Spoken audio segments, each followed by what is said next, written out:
everyone. This is update for October 28, 2022, day 247 of the war and of the date update.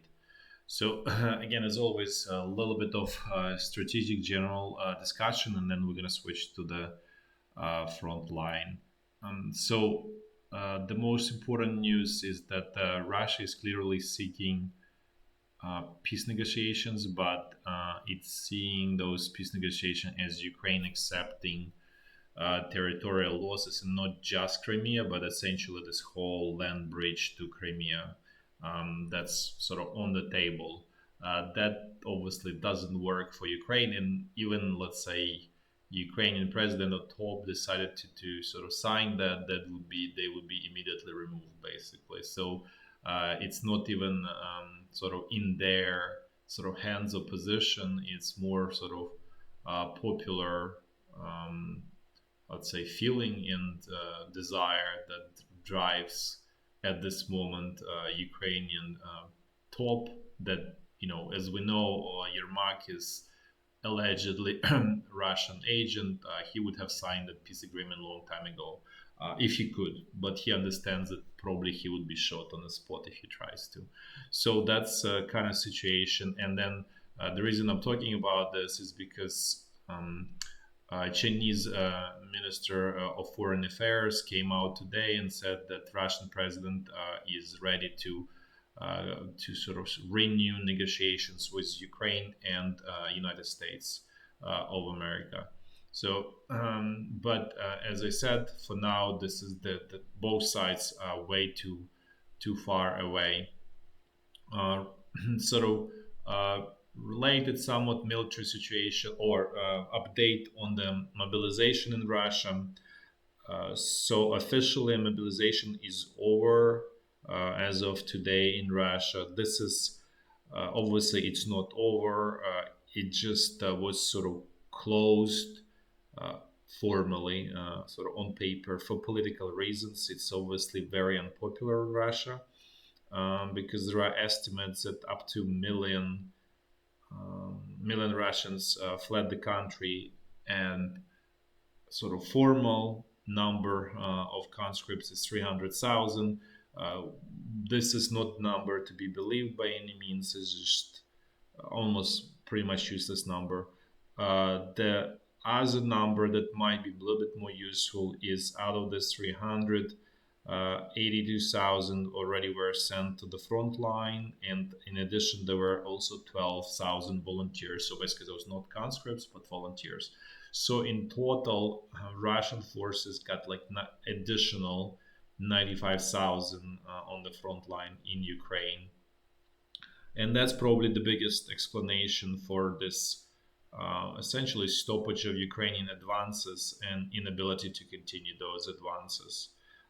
So again, just to understand for those relatively new, the balance of power right now is the following: Ukrainian troops outnumber Russian troops in the quantity of the soldiers on the ground, right? And also Ukraine outnumbers Russian side in terms of qualitatively. In terms of high precision artillery systems and rocket systems.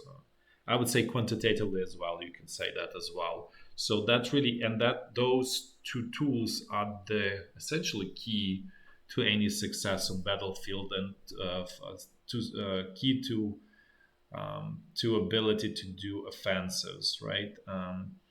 So Ukraine has advantage, but unfortunately, Ukraine has not mastered use of that equipment that it got so far.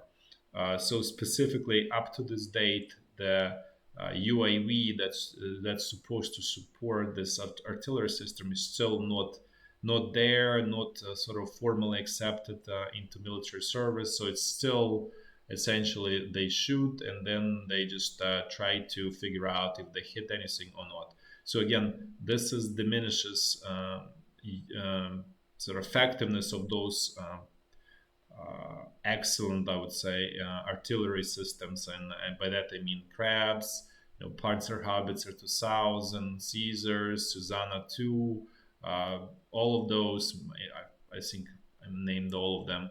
Uh, all of what Ukraine got, and uh, essentially they are not used to their full capacity. If they were used, Ukraine would be able to continue offensive. Essentially, that's so now the problem of Ukrainian as a whole of Ukrainian army is not even at this point uh, quantity, but the problem is that the quality is not there as a whole, right? As a system, quality is not there, and for that reason, it cannot realize its advantage in certain weapons that it has quantitative, right? So that's where the problem is right now for Ukrainian side.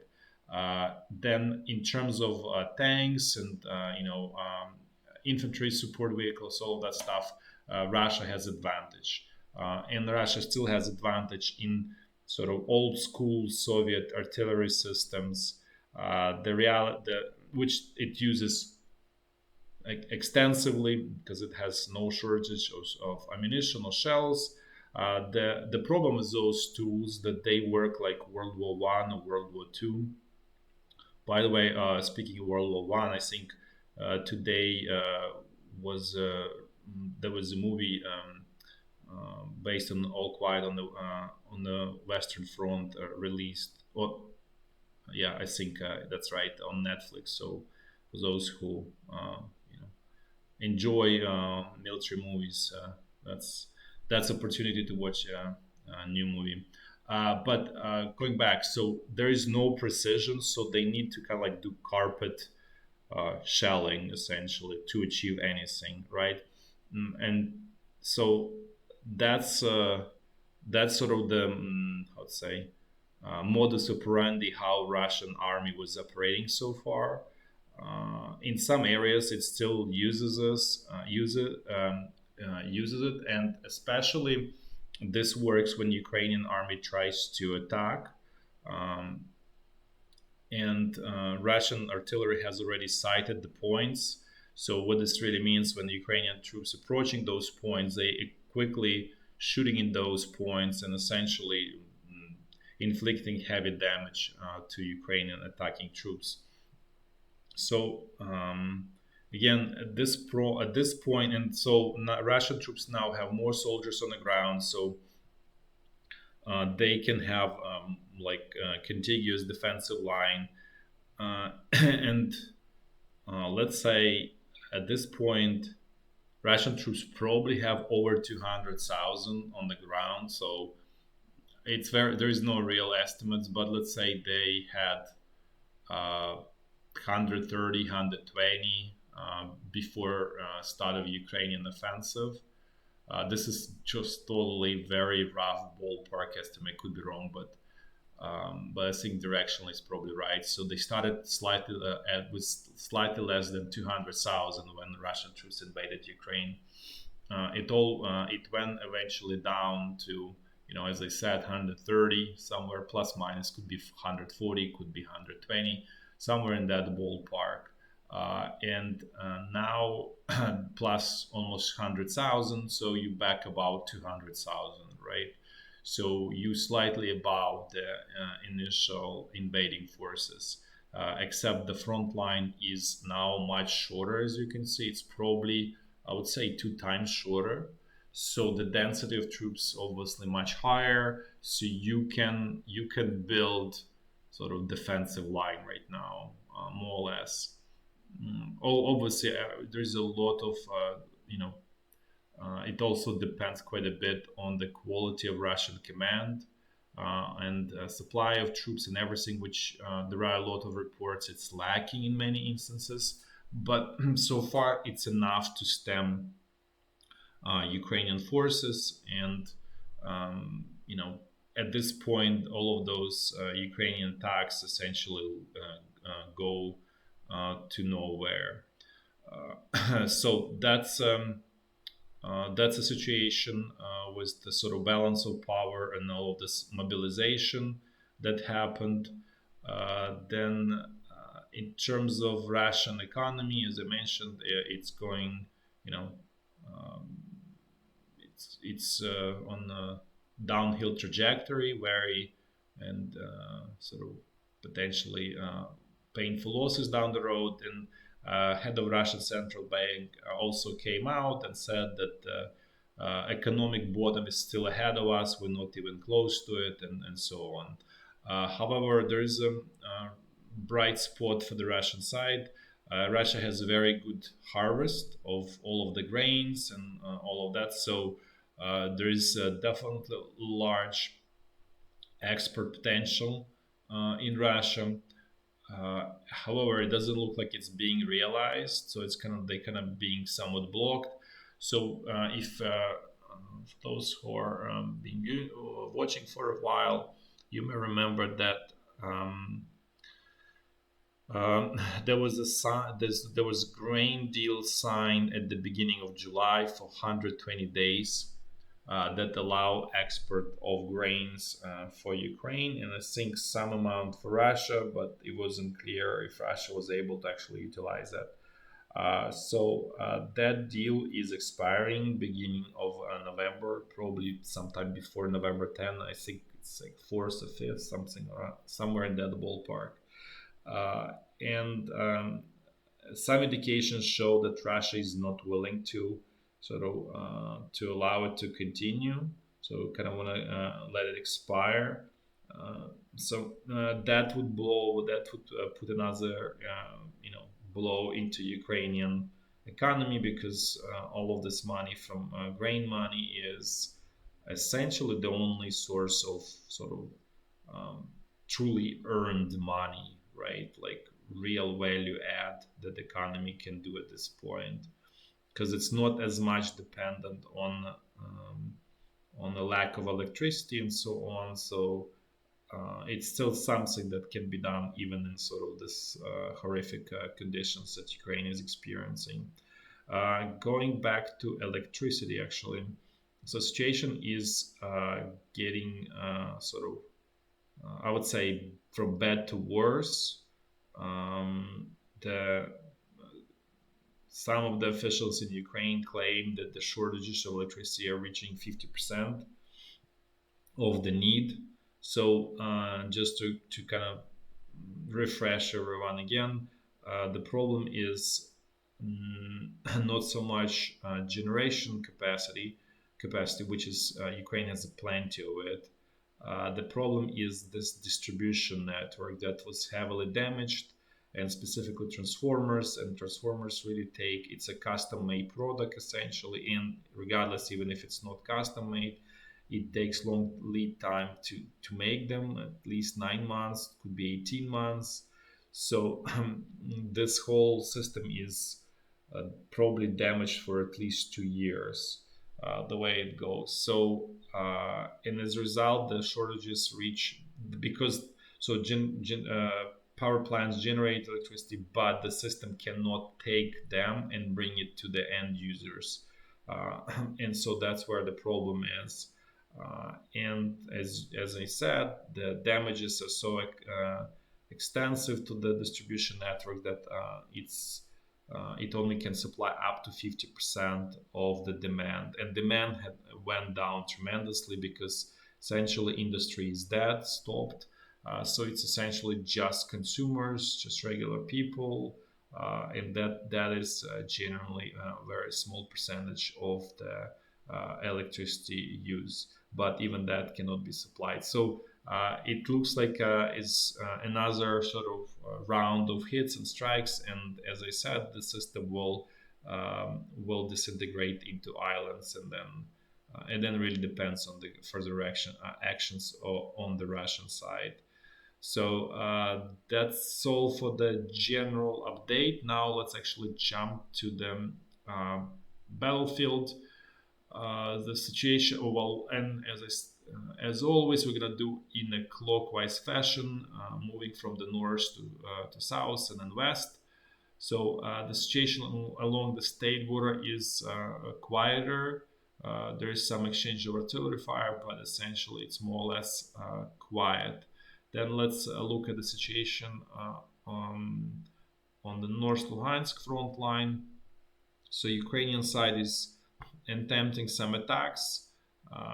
As you can see here, this kind of like straight road towards Svatove, and then the most dangerous to Russian side is this one out of Nevsky, where if Ukrainian troops manage to to reach this river and establish bridgehead, that would be really a dangerous situation. However, they are not able, and so far Russian defenses are holding on pretty well.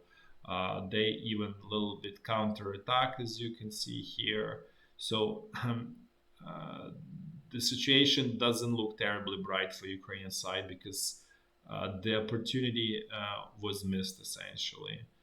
So now it will require quite a bit of uh, expenditure of all sort of resources, including human lives, to achieve anything, even if anything can be achieved. Because, as you can imagine, the flow of those conscripts or mobilized soldiers will just increase, right? So, even let's say 300,000 soldiers, that's a lot, right? So that's gonna bring Russian troops to at least like 400, 430,000, and that's still less than what Ukraine has, but the advantage is at that point is not going to be big at all. And given that the Ukrainian side lacks skills or basically quality, so then it's essentially stalemate at that point. So unless Ukraine gets some other weapons that allow to gain a new advantage, but so far it doesn't look that way. So anyway, so in terms of uh, sort of what's going on with this road is essentially being uh, um blocked by by Ukrainian artillery fire. So it's extremely risky to use this road at this point. And then the other important sort of consideration here, if Ukrainian troops manage to reach the road, then it's just kind of like this. There's kind of like a let's say depression here. So like the area here is much lower than this area where the road is. So essentially, kind of like a not even valley, but this whole area is lower for whatever reason. Geography is that. So once Ukrainian side reaches this road, it's essentially it's probably going to be almost impossible to defend Svatova because it also like lays in this kind of like valley or whatever you call it depression here, this whole area. So if once you're on the road, you see everything very far and you can sort of shoot at will, and you know it's easy to correct artillery fire. So the the the whole sort of situation here is actually Ukrainian troops don't need to really sort of liberate Svatova. They really need to get to this road essentially and take control of the road. If this is being done, then ability to continue defenses here, especially here, like in this area, slightly north of Svatova and up to this Krasnorichinske, is essentially suicidal. So the Russian troops will need to retreat, and where the next stop is going to be is a question. But so far, for that probably reason, Russian troops are holding on pretty well, and not letting Ukraine, you know, they're not sort of losing ground. So we'll see what happens there, but it's not sort of as promising and bright for Ukrainian side as it used to be here. Now let's jump to the North Donbass front lines. Things here are amazingly the same as you can imagine. Wagner mercenaries attacking here in Soledar and Yakovka, zero advance even. This is totally like almost hitting your head against the wall. This is, I would call this way. Something similar here, Bilohorivka, Bakhmut as well. The only area where they somewhat sort of advancing is straight south of Bakhmut, and even that is also essentially getting into complete stall. And then this attacks here, it's more like a distraction, I guess. So as I said, nothing really major going on here for now. Now let's quickly look at central Donbass. Situation here is kind of the same. Uh, this attacks out of the salient here that don't lead to anywhere.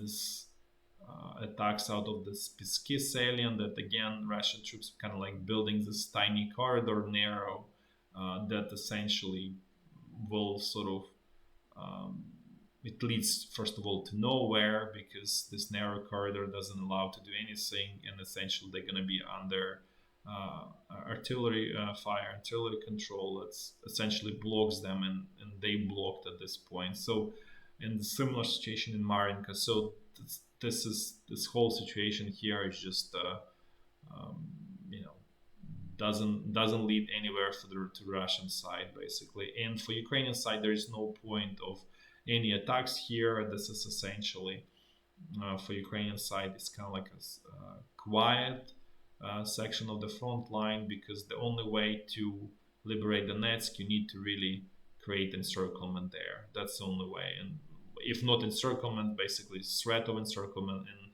force withdrawal of Russian troops. So otherwise, it's just insanely suicidal attack too, because it's used to be slightly more than a million people population, and it's just the nature of it is it's extremely spread in terms of all of this. This is like essentially like one like all of this towns here is kind of creating one huge like sort of big city with sort of no limits. So